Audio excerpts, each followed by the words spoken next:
सोलापूरकरांची 60 वर्षाची प्रतीक्षा संपलेली आहे। 1966 पासून सर्व सोलापूरकर अभियांत्रिकी महाविद्यालयाची वाट पाहत होते। वास्तविक पाहता त्यावेळेस आपल्याला मंजूर झालेलं अभियांत्रिकी महाविद्यालय हे कराडला हलवण्यात आलं होतं। अनेक वर्ष इथल्या सामान्य लोकांची ही प्रतीक्षा होती। मी प्रथमतः मुख्यमंत्री देवेंद्र फडणवीस साहेब व तत्कालीन पालकमंत्री व सध्याचे उच्च तंत्र शिक्षण मंत्री चंद्रकांत दादा पाटील यांचे मनापासून आभार मानतो की त्यांनी जो शब्द सोलापूरकरांना दिला होता की सोलापूरला स्वतःचं अभियांत्रिकी महाविद्यालय मंजूर करून देऊ, आणि आज खऱ्या अर्थाने मंत्रिमंडळात त्या महाविद्यालयाला मंजुरी मिळालेली आहे। लातूर पॅटर्न प्रमाणेच यंदाच्या वर्षी 3 विषयांचं या ठिकाणी सुरुवात होतोय आणि विशेष करून मुख्यमंत्री देवेंद्र फडणवीस साहेबांची स्पष्ट सूचना होती की सोलापूरकरात मध्ये मोठ्या प्रमाणात कामगार वर्ग आणि कष्टकरी वर्ग असल्यामुळं तंत्रनिकेतन विद्यालय सुरू ठेवूनच या महाविद्यालय या ठिकाणी मंजुरी देण्यात यावी, आणि त्याच अनुषंगाने सोलापूरच्या सध्या चालू असलेल्या तंत्रनिकेतनच्या जागेत जी 34 एकर जागा आहे त्या ठिकाणी ह्या अभियांत्रिकी महाविद्यालयाला मंजुरी मिळाली आहे। सोलापूरचे विद्यमान पालकमंत्री आदरणीय जयकुमार गोरेभाऊ सुद्धा सातत्याने यासाठी पाठपुरावा करत होते।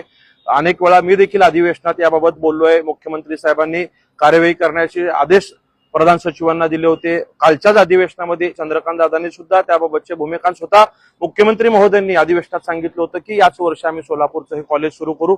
अगदी मागच्या आठवड्यात सोलापूरला कृतज्ञता मेळाव्याला आल्यानंतरही साहेबांनी शब्द दिला होता। शब्दपूर्ती करणारा एक आश्वासक नेतृत्व जे महाराष्ट्राला लाभलेलं आहे यासाठी मी देवेंद्र फडणवीस साहेबांचा आभार मानतो की हे काही छोटं काम नाही, फार मोठं आहे। म्हणजे जवळपास 60 वर्ष आम्हाला यासाठी प्रतीक्षा करावी लागली आणि अनेक पिढ्यांचा आशीर्वाद मला वाटतं मुख्यमंत्री देवेंद्र फडणवीस साहेबांना या माध्यमातून लाभणार आहे। कष्टकरी कामगार वर्गांचे पाल्य आता चांगलं मोठं इंजिनिअरिंगचं शिक्षण सोलापूर शहरात घेऊ शकणार। दादा, नसरापूर दुर्घटनेच्या पार्श्वभूमीवर आज खासदार प्रणिती शिंदे यांनी पत्रकार परिषद घेतली आणि त्यामध्ये त्यांनी मुख्यमंत्र्यांनी गृहमंत्री पदाचा राजीनामा द्यावा, नैतिकता पाळत त्यांनी हा राजीनामा द्यावा, कारण एवढी मोठी घटना घडलेली असताना तुम्ही ज्या पद्धतीने बंगालच्या विजयाचा विजयोत्सव साजरा करता ते नाही करायला पाहिजे। तुम्हाला सुद्धा एक मुलगी आहे, याचं फान कुठेतरी ठेवून त्यांनी तो राजीनामा द्यावा अशा पद्धतीची मागणी प्रणिती शिंदे। नसरापूर घटनेचा प्रथमतः आपण सगळ्यांनी निषेध केलेला आहे। स्वतः राज्याचे मुख्यमंत्री फडणवीस साहेबांनी याबाबत संवेदनशीलपणे भूमिका मांडलेली आहे। फास्ट ट्रॅक पद्धतीने हा विषय चालवून त्या ठिकाणी आरोपीला कठोर शिक्षा देण्याचा प्रयत्न सरकार करण्याचं असं सांगितलंय। आपलं राष्ट्र आपलं राज्य हे डॉक्टर बाबासाहेबांनी दिलेल्या घटनेच्या संविधानावरती चालतो। संविधानाच्या म्हणजे कायद्याच्या चौकटीत राहून अगदी जलद पद्धतीने आरोपीला शिक्षा देण्यासाठीची भूमिका मुख्यमंत्री साहेबांनी यापूर्वीच मांडलेली आहे। मला कुठेतरी प्रणिती शिंदे आदरणीय प्रणितीताईंची क्यू येते त्यांच्या बुद्धिमत्तेची। त्या आमदारच्या खासदार झाल्या, त्यांची राजकीय वाढ झाली परंतु बुद्धीची वाढ कुठेतरी होताना दिसत नाहीये। आदरणीय सुशील कुमार शिंदे साहेब सुद्धा या देशाचे गृहमंत्री होते। त्यांच्या कार्यकाळात सुद्धा देशात अनेक अनिष्ट घटना घडल्या, त्यावेळेस याच ते आमदार सुद्धा होता। त्यावेळेस त्यांनी अशा पद्धतीचं राजीनामा आपल्या वडिलांना किंवा संबंधित नेतृत्वाला त्यावेळेस मागितलेला आहे का? कुठंतरी वर्षातनं 4दा 3 6 9 वार्षिक असं सोलापूरला यायचं आणि नेहमीच राजकीय वक्तव्य करायचं, उठसूट पात्रता नसताना मुख्यमंत्री देवेंद्र फडणवीस साहेबांवरती आदरणीय पंतप्रधान नरेंद्र मोदी साहेबांवरती बोलून टीआरपी स्वतःकडे ओढून घेण्याचा ते सातत्याने प्रयत्न करत असतात। त्यांनी कुठंतरी या गोष्टी थांबवल्या पाहिजे। सरकार आरोपींना शिक्षा देण्यासाठी कटिबद्ध आहे।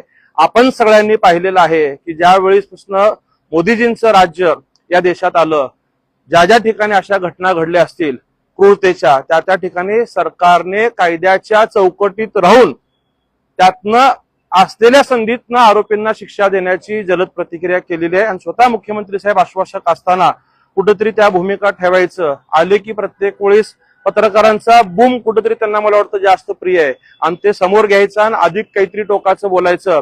आजची सोलापूरची जर तुम्ही माहिती घेतली तर अगदी ज्या काँग्रेस कमिटीमधनं त्यांची प्रेस झाली त्याच्या बाहेरच सकल हिंदू समाजाचं त्या ठिकाणी निषेध आंदोलन होतं।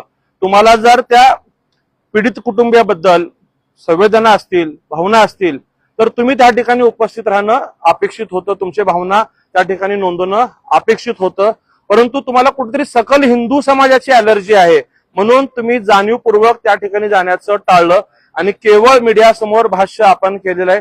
वास्तविकता मी प्रणितीताईंना पुन्हा एकदा विनंती करेन की लोकांनी तुम्हाला खासदार म्हणून काम करण्याची संधी दिल्यानंतर तुम्ही सोलापूरच्या विकासासाठी काम करा। सातत्याने राजकारण करायचं, विकासावरनं राजकारण करायचं, एकीकडे म्हणायचं की हे सरकार आम्हाला निधी देत नाही आणि दुसऱ्या आमदारांनी मग ते सुभाष बापू देशमुख असतील, सचिन कल्याण शेट्टी साहेब असतील, यांना भाजप सरकारकडनं मिळालेल्या निधीचं श्रेय घ्यायचं. त्यांना एक घाणेरडी सवय की मंजूर होणाऱ्या योजनेचं पत्र तयार करायचं, मंत्र्यांना भेटायचं, फोटो घ्यायचा आणि ते मीच केलं म्हणून सांगायचं.